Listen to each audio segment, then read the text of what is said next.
Okay, welcome back to Behringer Studios. This is episode 2 of our X32 edit series. We're connected up to the mixer, but let's get some inputs going. So first things first, we want to look at our routing tab. So we've got our routing all here. Now, I actually have a stage box. I've got, as you can see, AES50A. I've got an S16 connected. I've got nothing going into my local inputs. I've only got my AS50 going. So I'm actually going to switch this over to my AES50. Because it's this S16, I'll do 1 to 16, and I'll leave 17 to 32 in local. Basically, you've got 32 inputs on the back of your desk, depending on whether you've got a full size or a compact, and then you can have stage boxes that just run over one single Ethernet cable out somewhere else. You can have an S16, or you could have a S32. So the S16 has 8 outputs as well, and the S32 has 16 outputs. So you've got some options there. So I'm going to set this up like this. I'm going to leave it there for now. So on this, you can also, you'll see these grayed out boxes over here. So the X32 actually gives you options to switch from record to play, and you can easily switch between 2. So the play is set up currently for 1 to 32 coming back from the card. And that's for things like connecting up to a digital audio workstation, a DAW, playback recordings you've made. So you can record to it and then play them back. Super helpful that there's that quick switch there. On our other tabs here, we've got the AES50 tabs here. So you'll see there's an A and B here. So there's an A and B port on the mixer. So you can actually go up to 48 channels for either of them. But obviously you've only got 32 channels you can route to. So on our AES50 tab, this is where we route what outputs go to our outputs on the S16. So I've only got 8 outputs on my S16, so it only really matters what's in this first one here. I've got it routed as outputs 1 to 8. You've also got outputs 9 to 16. You could also send your auxiliary outs or your auxiliary ins to those outputs. That gives you some more functionality on the mixer. This card tab is all about what outputs to the card.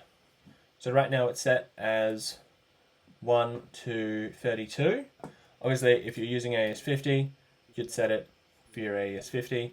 And so then, because I'm using an S16, I want to set 1 to 16 from the AES50 to be my outputs to the card.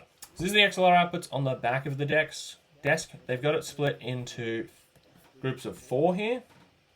So this first bunch is all inputs. This is what's coming from the local, the AES50, and the card. And then you've got your outputs. I just leave it as it is set. This output tab is really where things get interesting. This is where you can individually manage what buses and what goes to which outputs. So these are your outputs here on the side, and then you've got what in the desk is going to go there. So you've got your left, right, your sort of main center, sometimes used for a sub. You've got mix buses, matrices, direct out channels, so you can send an input directly back out an output. You've got the auxiliaries, the effects, and you can send your monitor out as well, and the talkback. Okay, so you can see these colored circles, and what that means is just where in the stage it's outputting from. So you can output straight out of the mix bus, you can add mute, you can go before or after EQ, you can go before or after the fade out, you can go post fade out. There's a few good options here. I really only switch between like pre-fader, and I really switch between these 3, like pre-fader and mute, or post-fader. For example, I've got a speaker that I always have going and I don't want to adjust the volume on, so I just leave it on pre-fader plus mute. And then if I need to mute it, I can, but other than that, the fader doesn't affect it. I just leave it down, and I don't have to worry about the fader being in the wrong position at some point and the speaker being off. It's got its own separate control volume that I let run it.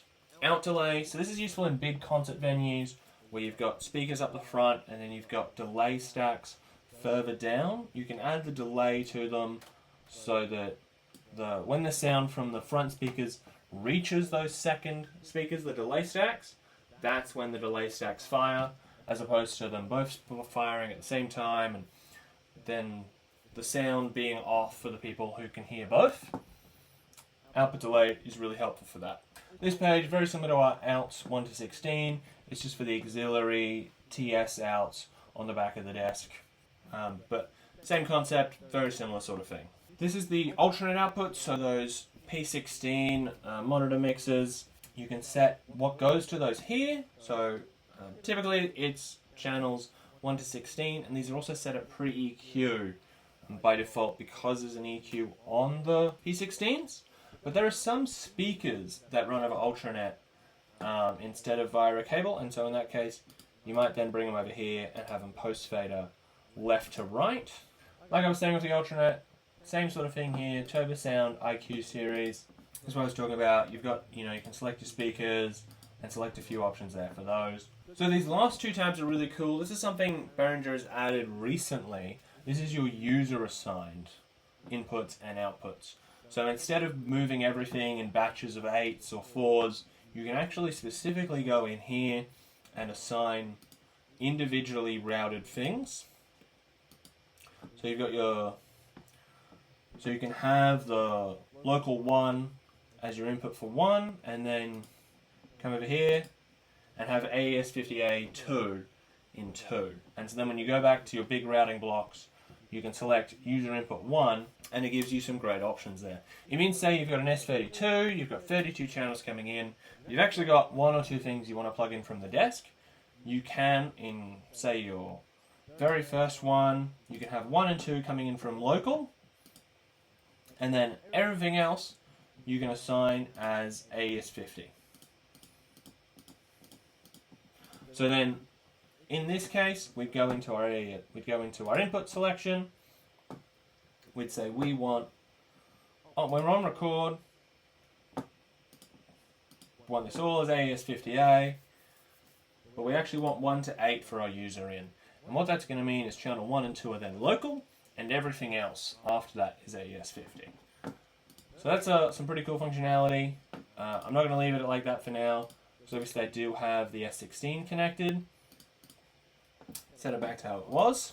But that's great, and you've got the same setup for the user outs. So if you want to specifically select 1 or 2, or even 8 individual outputs from different collections, you've got that functionality without having to do everything in blocks of 8. Now, I'll actually give you a really specific use case of this. Before we go and try to run my mic through the desk, I want to make sure that you guys are hearing sort of the monitor headphone output rather than one individual input. So let's go set that up now. Okay, so the way to do that in X32 Edit is over in this last tab here, you've got auxiliaries 1 to 6, and then monitor left and right. So what I'm going to do is I'm going to set output 1 to monitor left, and output 2 to monitor right.